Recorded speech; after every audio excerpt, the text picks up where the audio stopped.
Assalamualaikum warahmatullahi wabarakatuh. Salam sejahtera. Apa kabar semuanya? Mudah-mudahan dalam keadaan sehat walafiat. Kali ini saya mau sharing mengenai perkembangan kognitif dan moral. Ini cara untuk mudah mengingatnya ya. Sebelumnya jangan lupa like, share, komen, dan subscribe. Perkembangan kognitif fase dibagi beberapa tahapan, 0 sampai 2 tahun sensori motorik, 2 sampai 7 tahun pre-operasional, 7 sampai 11 tahun operasional konkret, 11 sampai 15 tahun operasional formal. Sumber modul pedagogi halaman 51. Kalau saya ini biasanya suka disingkat ya untuk memudahkan mengingat, yaitu nodus sensor 0 sampai 2 tahun sensori motorik, do to pre-op 2 sampai 7 tahun preoperasional, to subkonkrit 7 sampai 11 tahun operasional konkret, dan subbalasmal 11 sampai 15 tahun operasional formal. Mungkin teman-teman punya singkatan lain atau bisa juga dibuat lagu, terserah teman-teman. Intinya membuat lebih mengingat hal tersebut.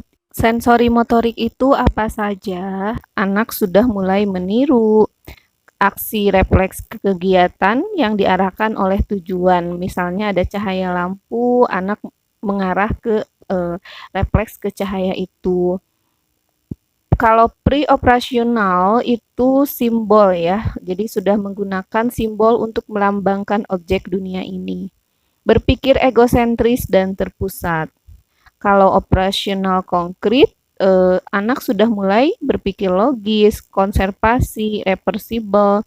Nah, konservasi itu hukum kekekalan ya, jadi merupakan dasar matematika, seperti mengaitkan konsep matematika dengan kehidupan nyata atau sehari-hari. Kemudian operasional formal, anak sudah mulai berpikir ilmiah, abstrak, deduktif, induktif, ya, seperti itu. Jadi mulai berpikir sistematis ya. Selanjutnya perkembangan moral Kohlberg. Perkembangan moral dalam pandangan Kohlberg lebih kepada penalaran moral, yaitu berkaitan dengan alasan yang melandasi suatu tindakan dianggap baik atau benar, ataupun dianggap buruk atau salah. Tingkatan perkembangan moral menurut Kohlberg itu ada pertama pre-conventional 6-10 tahun, 2 konvensional 10-17 tahun, 3 post-conventional 17 sampai 28 tahun.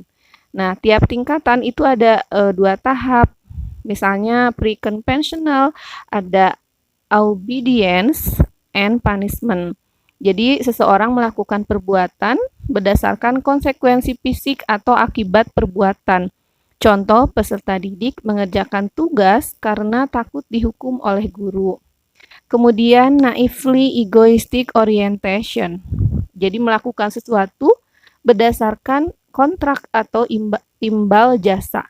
Contoh, seorang peserta didik rajin mengikuti pembelajaran guru A karena menganggap guru A baik terhadapnya. Tingkatan konvensional itu ada good boy orientation. Melakukan sesuatu berdasarkan persetujuan atau kesepakatan orang lain. Contoh, peserta didik sering mentraktir teman-temannya karena ingin dianggap orang baik. Kemudian, authority and social order maintenance orientation. Melakukan sesuatu berdasarkan ketertiban sosial. Contoh, peserta didik mengantri saat masuk kelas agar tidak terjadi keributan.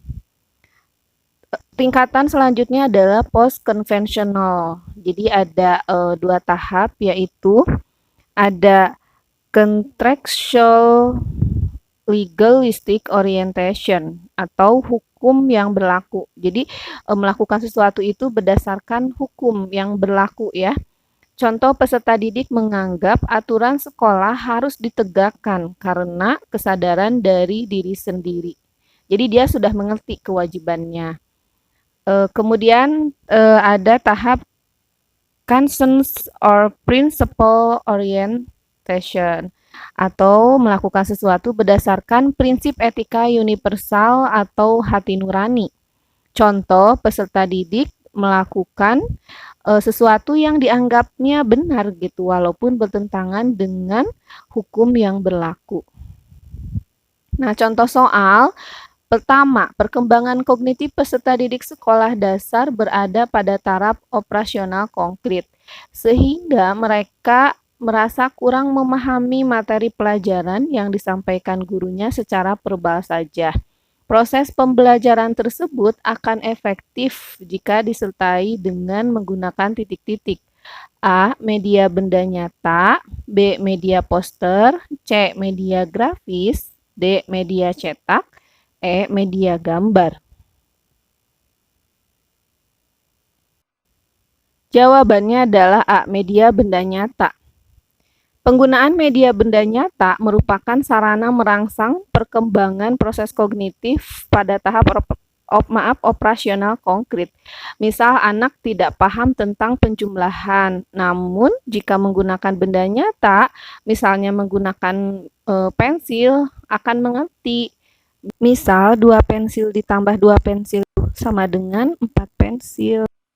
2. Menurut Piaget, ciri-ciri perkembangan intelektual peserta didik yang ditandai dengan kemampuan peserta didik dalam berpikir secara deduktif atau induktif dalam memecahkan suatu masalah adalah tahap titik-titik.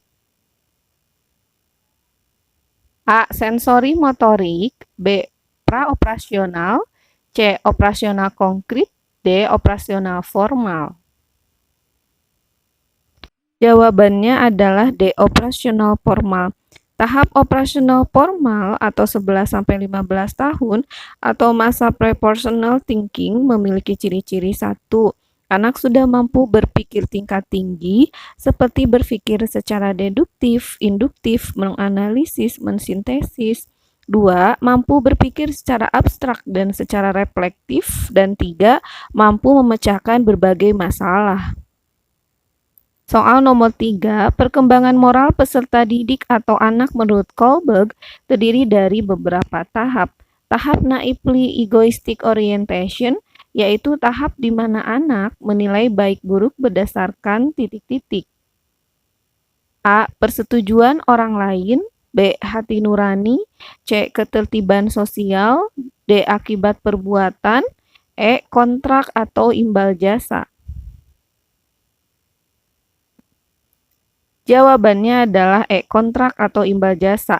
Pada tahap naively egoistic orientation, anak berorientasi pada instrumen relatif. Kepeduliannya pada keadilan atau ketidakadilan bersifat pragmatik, yaitu apakah mendatangkan keuntungan atau tidak.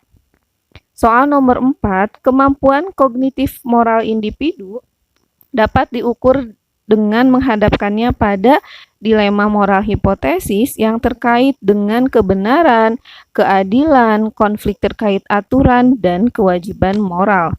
Pernyataan tersebut dinyatakan titik-titik. A. Xiang Piaget, B. Erik Erikson, C. Lawrence Kohlberg, D. James C. Coleman. Jawabannya adalah C. Lawrence Kohlberg.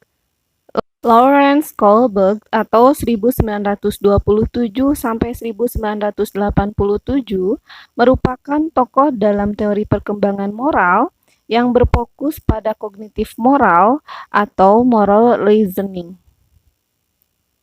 Nomor 5, individu memandang apa yang diharapkan keluarga, kelompok, masyarakat, dan bangsa serta mendukung aturan sosial tidak hanya untuk ketenangan, tetapi disadari sebagai sesuatu yang berharga. Pernyataan tersebut merupakan tahapan perkembangan moral titik-titik. A. Pre-conventional, B. Conventional, C. Post-conventional, D. Interconventional. Jawabannya adalah B. Konvensional.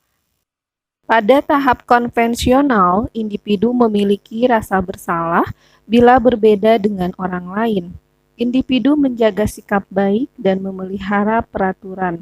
Persetujuan atau penerimaan kelompok adalah hal yang sangat penting. Konvensional terdiri dari satu good boy orientation, dua authority and social order maintenance orientation. Sampai sini saja, teman-teman. Mohon maaf atas segala kekurangan. Terima kasih. Wassalamualaikum warahmatullahi wabarakatuh.